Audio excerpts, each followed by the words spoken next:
20 जुलाई 2026 तारीख याद रखिएगा, क्योंकि इस दिन से संसद का जो मानसून सत्र शुरू होने जा रहा है वो सिर्फ एक आम सत्र नहीं होने वाला।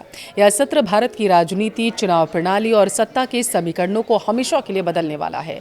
दावा किया जा रहा है कि एक तरफ मोदी सरकार ऐसे 5 बड़े संविधान संशोधन बिल लेकर आ रही है जो देश का नक्शा पूरी तरीके से बदल सकते हैं, तो वहीं दूसरी तरफ विपक्ष के हाथों में NEET, paper leak, Iran America युद्ध से बढ़ती महंगाई और बेरोजगारी जैसे सुलगते हुए मुद्दे हैं। लेकिन पिक्चर में एक बहुत बड़ा ट्विस्ट है। ये ट्विस्ट ये है कि पिछले 3 महीनों में यानी अप्रैल 2026 के बजट सत्र से लेकर जुलाई तक संसद का पूरा गणित ही पलट चुका है। इंडिया गठबंधन की कमर टूट चुकी है। एनडीए अपने सबसे मजबूत अवतार में निकलकर सामने आया। आज के इस वीडियो में मैं आपको बताऊंगी, जैसा दावा किया जा रहा है, सरकार कौन से बिल ला रही है, विपक्ष कैसे घेरेगा। देखिए, किसी भी बड़े संविधान संशोधन बिल को पास कराने के लिए सरकार को 2/3 यानी 2/3 बहुमत चाहिए होता है। फरवरी अप्रैल के बजट सत्र में सरकार के पास ये नंबर नहीं था, लेकिन अब तस्वीर बदल चुकी है। अब आप सोचेंगे कि अचानक एनडीए के पास इतने सांसद कहां से आ गए।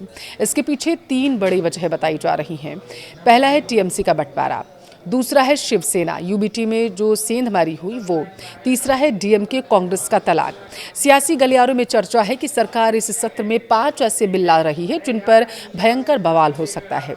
पहला, महिला आरक्षण विधेयक, नारी शक्ति वंदन अधिनियम। सितंबर 2023 में पास हुआ यह बिल अब तक लागू नहीं हुआ। 33% आरक्षण का यह नियम परिसीमन के बाद जो है लागू होना है। 2024 के चुनाव में 65.78% महिलाओं ने वोट डाला, जो पुरुषों से ज्यादा था। महिला वोटर अब किंग मेकर हैं और इसलिए सरकार इसे जल्द से जल्द जमीन पर उतारना चाहती है। दूसरा है परिसीमन विधेयक। सबसे विस्फोटक मुद्दा इसी को माना जा रहा है। जनसंख्या के आधार पर लोकसभा सीटों का नया बंटवारा होना है, लेकिन इसका सबसे कड़ा विरोध दक्षिण भारत यानी तमिलनाडु, केरल, कर्नाटक, आंध्र, तेलंगाना से देखने को मिला। उनका तर्क है कि हमने जनसंख्या कंट्रोल की तो हमारी सीटें क्यों घटाई जा रही हैं, जबकि उत्तर प्रदेश, बिहार की सीटें बढ़ाई जाएंगी। देखिए, मुद्दा इस सत्र में सबसे ज़्यादा हंगामा मचाएगा। एक देश एक चुनाव, ये तीसरा सबसे बड़ा बिल माना जा रहा है। और चौथा है FCRA संशोधन विधेयक। एनजीओ और धार्मिक संस्थाओं की विदेशी फंडिंग पर नकेल कसने के लिए यह बिल लाया जा रहा। रजिस्ट्रेशन अवधि घटेगी और कड़ी निगरानी भी इसके जरिए की जा सकेगी। सरकार इसे विदेशी दखल रोकने का हथियार बता रही है। 5वां संशोधन जो देखने को हमें मिलेगा, 5वें बिल पर जिसमें चर्चा होने को दरअसल मिलेगी, वो है 130वां संविधान संशोधन बिल। यह सबसे चौंकाने वाला बिल है। इसके तहत अगर किसी पीएम, सीएम या मंत्री को आपराधिक मामले में जेल होती है तो उसे 30 दिन के भीतर खुद ब खुद अपना पद छोड़ना होगा। अभी तक नेता सजा के बाद भी पद से चिपके रहते थे, लेकिन इसे पास कराना देखिए आसान भी नहीं होगा, क्योंकि कई पार्टियों के नेता इसके लपेटे में आ सकते हैं। सरकार की तैयारी पक्की है, लेकिन विपक्ष भी खाली हाथ नहीं बैठा है। एनडीए गठबंधन कमज़ोर ज़रूर हुआ, लेकिन उनके पास 4 ऐसे ज़मीनी मुद्दे हैं जिसका जवाब वो सरकार से मांगेंगे। अब वो कौन से मुद्दे हैं, समझिए।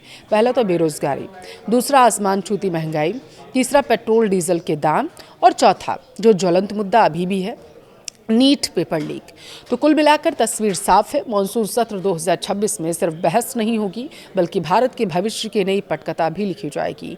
क्या एक देश, एक चुनाव और परिसीमन जैसे बिल पास हो पाएंगे, या फिर विपक्ष महंगाई और बेरोजगारी के मुद्दे पर सरकार को बैकफुट पर लाकर खड़ा कर देगा। 20 जुलाई से देश की सबसे बड़ी पंचायत में भी जो होगा, हम हर अपडेट आप तक पहुँचाएंगे। फिलहाल आप बताइए, आपको क्या लगता है, क्या सरकार इस बार 2/3 बहुमत का जादुई आंकड़ा छू लेगी? कमेंट करके अपनी राय जरूर दें।